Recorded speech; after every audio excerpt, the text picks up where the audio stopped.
আজকে না হয় একটা প্রশ্ন দিয়ে শুরু করি। আচ্ছা, আপনাদের জীবনে এমন কোনো কাজ কি আছে যে আপনারা করতে চেয়েছিলেন, কিন্তু আপনারা আসলে করতে পারেন নাই? মানে আপনারা ভেবেছেন যে মানুষ কি বলে?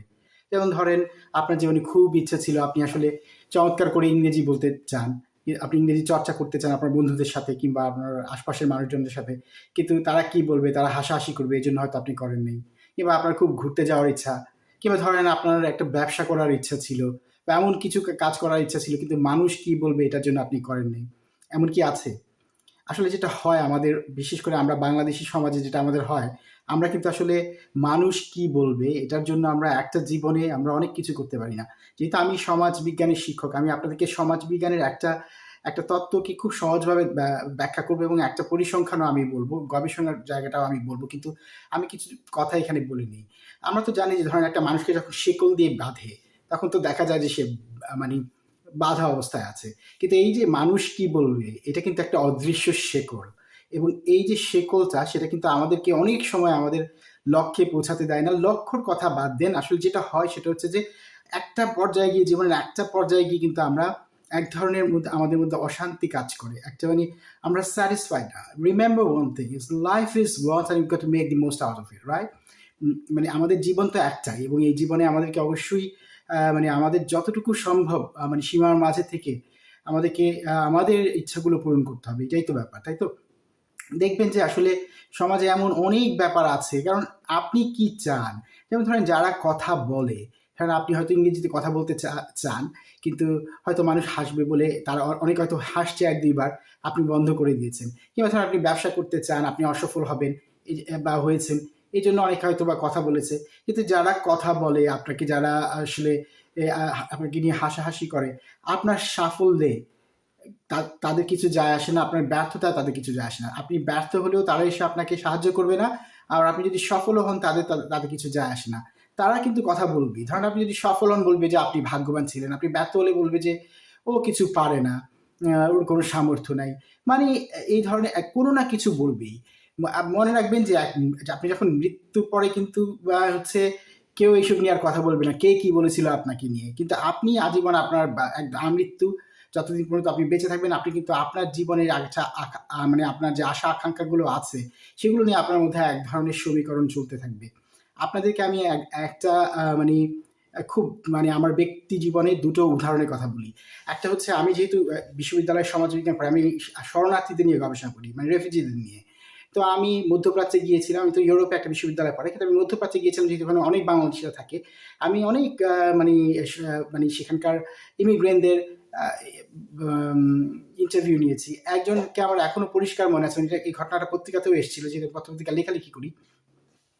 সেই ঘটনায় আসলে যেটা হয়েছিল যে আমি তার ইন্টারভিউ নিয়েছিলাম। সেই ভদ্রলোক দীর্ঘদিন ধরে বিদেশে থাকেন এবং তার তিনি দেশে একটা চমৎকার বাড়ি বানিয়েছেন, কিন্তু তিনি বাড়িটা এখনো দেখেন নাই। তিনি দেশে টাকা পাঠান, তার স্ত্রী এবং তার পরিবারের লোকজন কিন্তু সেই বাড়িটা বানিয়েছে। তার স্বপ্ন ছিল হচ্ছে তিনি একবারে সব কাজ শেষ করে আরো ২ বছর থেকে তিনি তার বাড়িতে যাবেন। সেই বাড়িতে থাকবেন। মানে সে তার সংসার নিয়ে থাকবে। তার একটা বাচ্চাও আছে। আমি তার ইন্টারভিউ নিয়েছিলাম আমার গবেষণার কারণেই। তো এর ঠিক ১ বছরের মাথায় আমি শুনতে পাই যে ভদ্রলোক হার্ট অ্যাটাকে মারা গেছেন। তিনি কিন্তু তার বাসা আর দেখে যেতে পারেনি। তার আজীবনের যে স্বপ্নটা, তিনি আর দেখে যেতে পারেন না। অথচ তিনি চাইলেই দেশে যেতে পারতেন, কিন্তু তিনি যান নাই। এই ছোট ইচ্ছাটা উনি পূরণ করেন নাই। শেষ পর্যন্ত তার মৃতদেহটা ওই নতুন বাসায় গেছে। এবং আমি তারপরে উনার স্ত্রীর ইন্টারভিউ নিয়েছিলাম। মানে আমার ভীষণ কষ্ট হয়েছিল এবং সেই কষ্টের জায়গা থেকে আসলে আমার মনে হলো যে আজকে এই ভিডিওটা করি এবং আমি আমার নিজের জীবনের একটা অভিজ্ঞতার কথা বলি। আমি কিন্তু একজন প্রতিষ্ঠিত লেখক। আমি বাংলাদেশের ১ম আলোতে দীর্ঘদিন ধরে কলাম লিখছি এবং আপনারা যারা আমার কে চেনেন না, যারা ইউটিউবে নতুন এখন আমাকে দেখছেন, আপনারা আমার সামাজিক মাধ্যম ফেসবুকে যাবেন। আমি লিঙ্কটা দিয়ে দিব এই ভিডিওর ডেসক্রিপশন বক্সে। আপনারা দেখে নিবেন। সেখানে আমার লাখ, লাখ পাঠক আছে। অর্থাৎ আমি একজন পরিচিত লেখক। এবং এই যে আমি যখন আজকে থেকে ১৩-১৪ বছর আগে লেখালেখি শুরু করি দেশ নিয়ে, সমাজ নিয়ে, রাজনীতি নিয়ে, বিশেষ করে সামাজিক মাধ্যমে, পত্রিকাতে তো লিখতামই, এখনো লিখি। আর আমি তো বই প্রকাশ করি, সেটা ভিন্ন কথা। কিন্তু আমি যখন সামাজিক মাধ্যমে এক ধরনের অ্যাক্টিভিজম লেখালেখি করতাম, আমার বন্ধু-বান্ধব, এমনকি আমার খুব পরিচিত জনরা হাসাহাসি করত। "কি লিখো, এগুলাকে লিখে কি লাভ হয় দেশ নিয়ে, সমাজ নিয়ে?" এখন কত মানুষ, লাখ, লাখ মানুষ আমার লেখা পড়ার জন্য অপেক্ষায় থাকে এবং মানে আমি একজন, মানে আমার লেখার ইনফ্লুয়েন্সটা আমি বুঝতে পারি। সমাজে কিছুটা হলেও সেই ইনফ্লুয়েন্সটা আমি জাগাতে পেরেছি, এটলিস্ট কিছু একটা গোষ্ঠী বা পুরো বাংলাদেশের না হলেও একটা গোষ্ঠীর কাছে তো অবশ্যই। আপনারা কিন্তু গিয়ে দেখতেও পারেন এটার প্রমাণ। তো আমি এই কথাটা কেন বলছি, আমাকে কিন্তু বলা হয়েছে, আমাকে অনেক রকম হাসাহাসি করা হয়েছে আমাকে, কিন্তু আমি দেখেন এখন একজন প্রতিষ্ঠিত লেখক। আমি এই কথাটা বললাম যে আমি কিন্তু কারো কথা বা সুরে থেমে যাইনি। এবং আমি যেমন ধরেন আপনার যদি ইচ্ছা হয় একটা ইউটিউব চ্যানেল খোলা, যেমন আমি এখন নতুন করে ইউটিউব চ্যানেল খুলেছি, আমার কোনো দরকার নেই, আমি খুলেছি আমার মনে হয়েছে।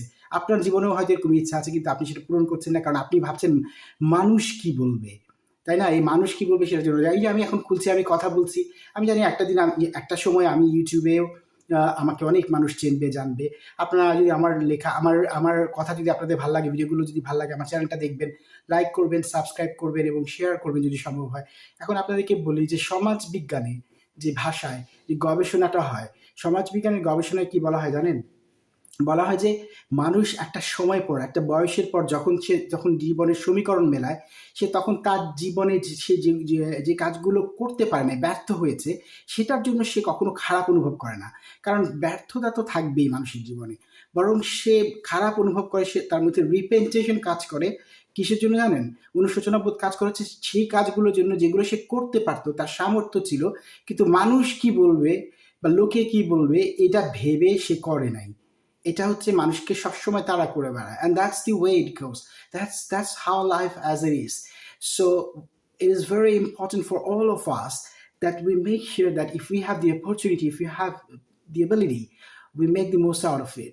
Otherwise আপনাকে কিন্তু at some point you have to repent all the time. আপনি অনুশোচনা করবেন, and then you will feel bad about it at some point. মানে 50-এর পর থেকেই মানুষ এটা মানে ভাবতে শুরু করে, 40-এর পর থেকেই আসলে, কারণ তখন তো আমাদের যৌবনটা পার হয়ে যায় এবং 40-এর পর থেকেই সেটা শুরু হয়। সুতরাং আপনি আপনার সময় মতো, বয়সে এবং সামর্থ্য অনুযায়ী যখন যেটা করতে মন চায় করে ফেলার চেষ্টা করবেন। সেটা আপনার জীবনের জন্য, আপনার পরবর্তী জীবনের এবং বর্তমান জীবনের জন্য এক ধরনের সুখস্মৃতি হয়ে থাকবে এবং সেটা আপনার জীবনকে আরো বরং সমৃদ্ধ করবে। মানুষ কি বলবে এটা ভেবে কখনোই আপনি কোনো কিছু থেমে থাকবেন না। If you would like to speak in English, just go ahead and do it. You will make mistake, and that's the way we've all learned it. আপনার যদি ইংরেজি শিখতে ইচ্ছে করে, just talk. মানুষ কি বলবে, আমরা ভুল বলতেই শিখি। যদি আপনার ব্যবসায় করতে ইচ্ছে করে, করেন। কারণ মনে রাখবেন, সাহস, দুঃসাহসের মধ্যে যেমন পার্থক্য আছে, ঠিক তেমনি হচ্ছে মানুষের পরামর্শ আপনি শুনবেন, বড়দের কথা শুনবেন, কিন্তু জীবন শেষ পর্যন্ত আপনার। সুতরাং আপনার জীবনটা আপনাকেই কিন্তু আপনার মতো করেই গড়তে হবে। প্রিয় দর্শক, ভালো থাকবেন। আগামী ভিডিওটি নিশ্চয়ই আবার দেখা হবে।